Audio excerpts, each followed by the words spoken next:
Pronto, acabou. Eu digo para o senhor, esse processo poderia terminar hoje. Esse processo pode acabar hoje.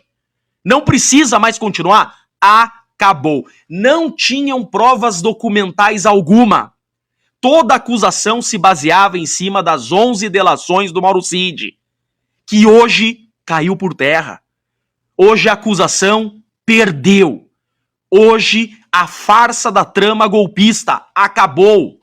Hoje o Brasil viu que esse processo é uma farsa. É a maior farsa da história do país. Nessa reunião dos Kids Pretos, no dia 28, houve conversa sobre a elaboração de uma minuta? Não, senhor. Foi conversado algo sobre o meu nome nessa reunião? Sim, senhor. O senhor foi... O quê? O senhor foi muito criticado. Só? O senhor tem que falar a verdade. Sim, senhor. Ministro... Eu estou acostumado. Sim, senhor. Ministro, as pessoas criticavam muito o senhor. As mesmas críticas que o senhor recebe, os mesmos xingamentos, de certa forma, passaram por ali. Não vou dizer que não houve, porque houve, né? Até porque era uma conversa mais... Era uma conversa de bar. Uma conversa de bar. Tanto que... Houve alguma ideia em relação ao centro de gravidade? Não, sim, ministro, nada não, temos que acabar com ele, isso nunca existiu, vamos planejar alguma coisa, isso nunca existiu. Para quem assistiu aqui, Daniel, a minha primeira entrevista aqui na UES Sem Filtro sobre esse caso, eu falei, brasileiros, não joguem a toalha. Eu disse exatamente isso, brasileiros não desistam. Quando esse processo iniciar a fase judicial, esse castelo de areia vai desmoronar.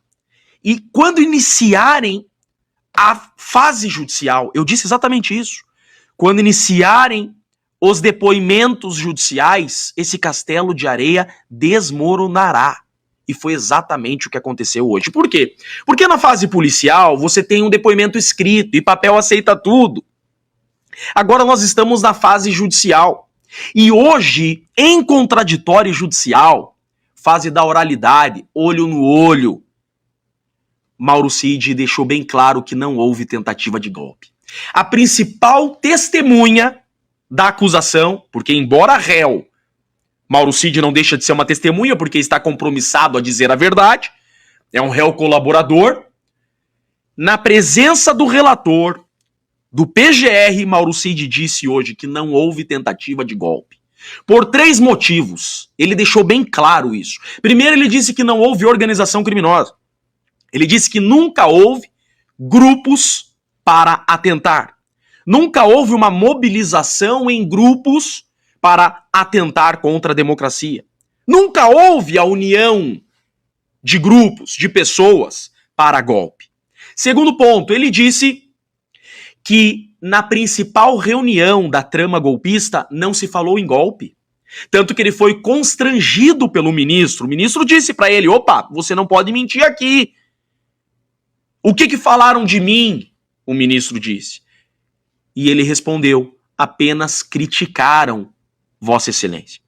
Mauro Cid disse que na principal reunião que levou Felipe Martins à prisão, que levou os Kid Preto à cadeia, a principal reunião desse processo, que trouxe todos aqui, que tornou o Bolsonaro réu, a principal reunião da trama golpista, o Mauro Cid, hoje a principal prova desse processo, que é o Mauro Cid, disse que nessa reunião não se falou em tentativa de golpe, não se falou em trama golpista, não se falou em atentar contra o ministro.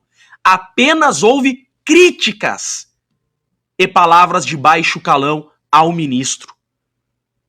E, inclusive, Mauro Cid ficou constrangido em responder isso, porque ele sabe que não era essa a resposta que o relator queria ouvir, mas ele disse que nessa reunião da trama golpista não se falou em atentar contra o ministro. E por último, o terceiro ponto que deixa claro que não houve tentativa de golpe, ele disse que o presidente Bolsonaro nunca se reuniu com militares para tratar de golpe. Que nunca houve uma reunião entre o presidente Bolsonaro e comandantes das forças para tratar de golpe. Gastaram milhões com essa investigação para nada. Prenderam inocentes. Gastaram milhões com esse processo para nada. A única solução agora é reconhecer a inocência desses acusados. Esse processo hoje chegou ao fim. todos esses acusados, com esse depoimento do Mauro Cid, têm que ser inocentados, porque Mauro Cid disse expressamente que tentativa de golpe não houve.